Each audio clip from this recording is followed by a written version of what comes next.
सन 1947 ये वो समय था जब भारत को आजादी मिली थी और भारत को आजाद हुए करीब 72 साल हो गया। तब जाके कहीं भारत ना अमृत महोत्सव मना सका है। हम कितने खुशनसीब हैं जो आजाद भारत में जी रहे हैं। हर चीज अपने तरीके से करते हैं, हर समय अपने तरीके से जीते हैं। लेकिन क्या आप जानते हैं इसी आजाद भारत के लिए हमारे कितने पूर्वजों ने अपनी कुर्बानी दी है। तो चलिए आज मैं इतिहास का पन्ना पलट के आपको ले चलता हूँ 200 साल पीछे और इस वीडियो के माध्यम से दिखाने की कोशिश करता हूँ कि कैसे ब्रिटिश शासन ने हमारे भारत पे 200 साल तक राज किया था। जी हाँ दोस्तों, 200 साल। लेकिन क्या आप जानते हैं हमेशा से अंग्रेजों का भारत पे राज नहीं था। जब कई मीलों का रास्ता तय करके भारत में अंग्रेज पहुंचा तो देखा यहाँ पे मुगल का शासन चल रहा था। अगर मुगल शासक नहीं चाहते तो शायद अंग्रेज भारत पे कभी कब्जा नहीं कर पाता, क्योंकि एक तरफ मुगल का शासन था तो दूसरी तरफ मराठा साम्राज्य। अब ऐसे परिस्थिति में अंग्रेज को यहाँ पे हुकूमत करने के लिए खून पसीना एक करना पड़ा था। लेकिन वही बात हो गई कि हार के आगे जीत है।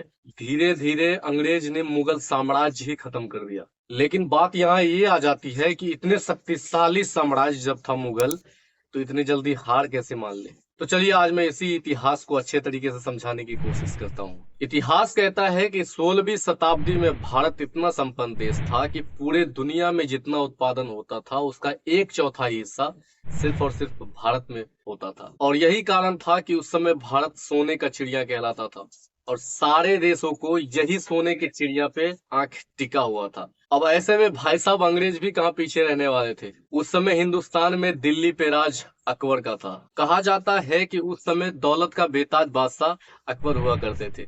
परंतु उस समय भी ब्रिटेन में युद्ध का माहौल बना हुआ था और उस समय महारानी एलिजाबेथ के प्रथम शासन काल में अधिकांश अर्थव्यवस्था कृषि पर ही निर्भर करती थी। अफसोस की बात है कि आपस में युद्ध के कारण ब्रिटेन वैश्विक स्तर पर 3 से 4% ही उत्पादन कर पा रहा था और यही कारण था कि पुर्तगाल और स्पेन ब्रिटेन को पीछे छोड़कर काफी तरक्की की ओर आगे बढ़ गया था। यहाँ तक कि हालत इतनी बिगड़ चुकी थी कि ब्रिटेन के लुटेरे पुर्तगाल के जहाजों को ही लूटकर अपना काम चला रहे थे, क्योंकि ब्रिटेन को लूटने के लिए और कुछ बचा ही नहीं था।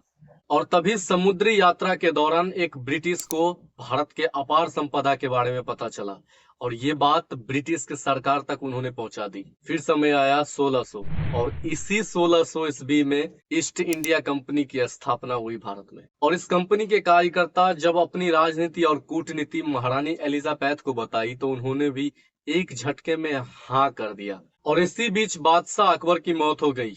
अकबर के मौत के बाद उनके बेटे जहांगीर के ताज घोषणा कर दी। समय आ गया 1608।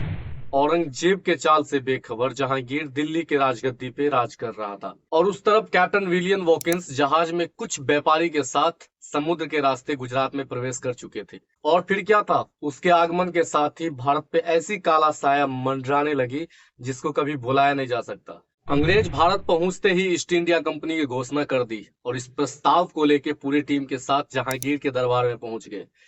पहले तो जहांगीर ने इस प्रस्ताव को ठुकरा दिया, लेकिन भैया वो अंग्रेज थे, हार कहाँ मानने वाले थे।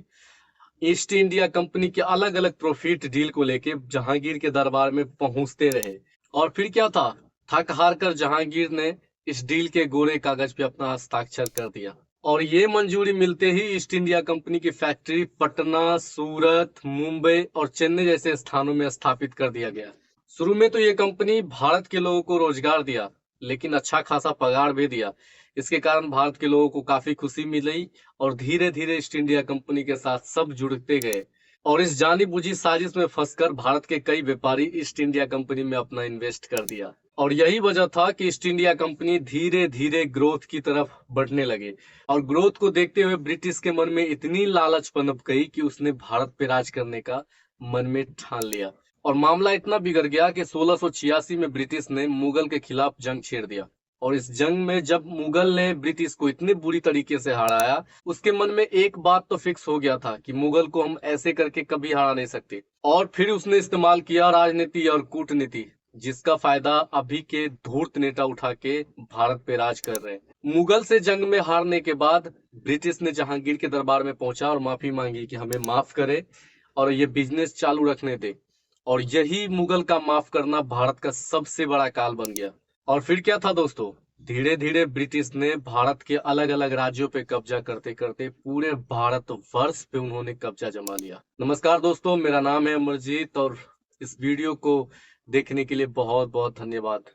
मुझे उम्मीद है पुराने इतिहास को देखने में आपको काफी दुख हुआ रहेगा। शेयर कीजिए इस वीडियो को अपने दोस्तों के बीच और ऐसे ही ऐतिहासिक वीडियो देखने के लिए इस वीडियो पे क्लिक कीजिए कि हमारा पहले का मुंबई कैसा था। मिलते हैं अगले वीडियो में कोई और टॉपिक के साथ, कोई और कहानी के साथ। तब तक के लिए बहुत बहुत धन्यवाद आप लोग का। नमस्कार।